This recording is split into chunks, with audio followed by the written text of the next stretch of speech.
Hello everybody, this is your boy Lambo Griff, and I'd like to show y'all how to install an amp that's to your car, you know what I'm saying?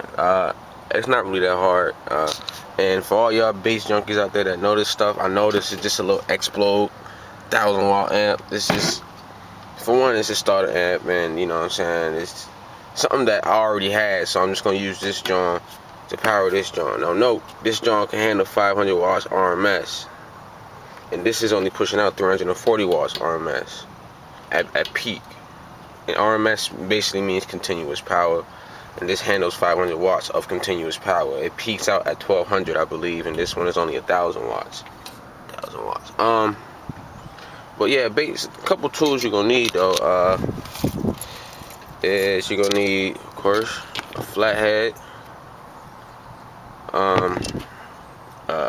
Phillips head, and these screws right here. Actually, these 3 screws I'm actually gonna use, cause I took everything off my car. It's already been installed, but I'm about to show you how to do it. So I just took everything out and I'm about to reinstall it. So yeah, but these 3 screws I had screwed up to those four holes, 2, 3, those 3 holes. So I'm just gonna show you how to, install this amp and get this up some power. I know it's not maxed out, but get this up some power. But so this cable right here, start out right here. This gonna be a ground cable. It's your ground, and I'll show you how to install that in a second. I'm just gonna go to the cables. This is gonna be the black is always your ground. It'll be the shorter one. And when you get the kit, this blue one is for your remote. This actually hooks up to your deck in the front. I'm not sure if you can see the deck, but that hooks up to your deck in the front. Anyway, it hooks up to your deck, and what it does is once your deck cuts on, it cuts on your amp, where you can get power. This one right here is a couple RCAs. Just you plug this into your deck as well to get sound waves. So it's not really cool stuff. And of course, there's one more. Excuse me, junk. Now this is gonna be a power wire. This is hooked up to it's not hooked up to my battery just yet. Now I was gonna take it off under the car. I'm not sure if you can see. You can see where I have it in at, right there. That's where it's, the gap is bridged in between the firewall and the car, the engine in the car via the firewall. But this is gonna be a power. It's gonna be a power. Let me go to the engine side. Now I was gonna take it out, but as you can see, it's wet and rainy and smoggy and ugly. I'm not trying to get wet, so I was gonna take it out to show you how to put it in. But this is basically this is a 95 Ford Explorer. If you didn't know, it's a 95 Ford Explorer. And I already have everything routed out. Now this actually in the Ford Explorer for me on this model was a little difficult to put in, because that hole that I showed you in the inside is covered under this, so I actually had to go under the wheel wall, up there someplace to get it in the hole. But after I got all that worked out, the hole wasn't that hard to get to, and then it came out in this end. So that's what I'm gonna do. I'm gonna take this end right here of the power wire, and I'm just gonna screw it right onto this thing. So I'll do that right now. So that'll be step 1. Well, step 1 really is take your battery off, your negative battery terminal.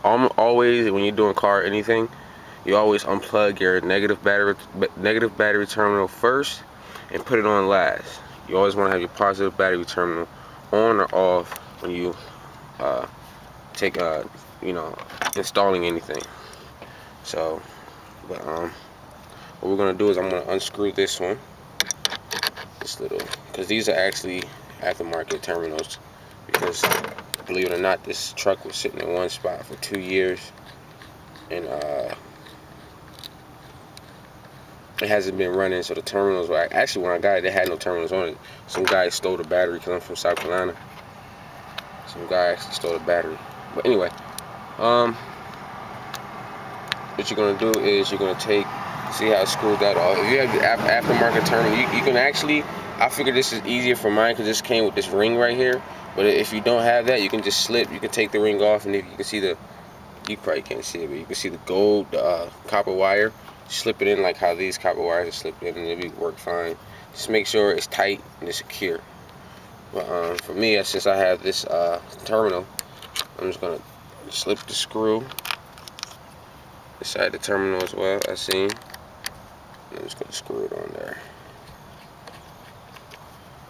Real simple stuff. And now, once I plug my battery up, I already have power. Now, if you have an aftermarket, if you have a, cause this is real cheap Walmart brand wire. It does fine for that little cheap Explode that I have. I am gonna soon upgrade to better wire. But when you're doing, if you're not buying your wire in a kit like this Walmart brand bull crap, you're actually gonna have to install the fuse manually. This is the fuse right there. So if you get a surge, it won't blow your car battery up or your car up. It just blow the fuse. So now that that's tightened, now that's on there secure, just like that. And that's gonna run all the way across here under this thing up to that hole that I showed you on the inside. But yeah, so the fuses is just like kind of like the terminals. You see, mine is already preset, and it's the fuse on the inside of it. I can get it off. Understand I'm trying to do everything with one hand because I got the camera in the other hand.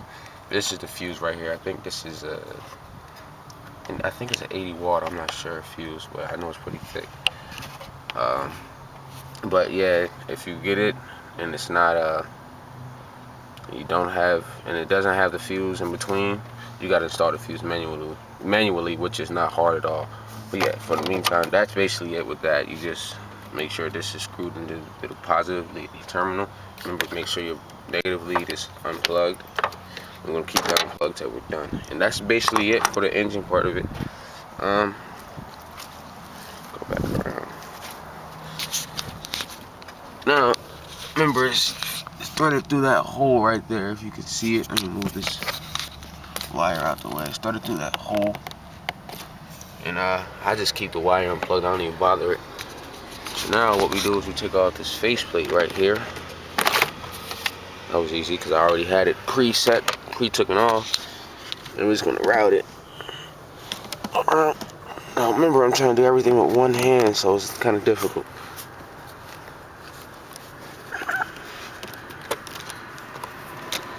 Get this stuff down here,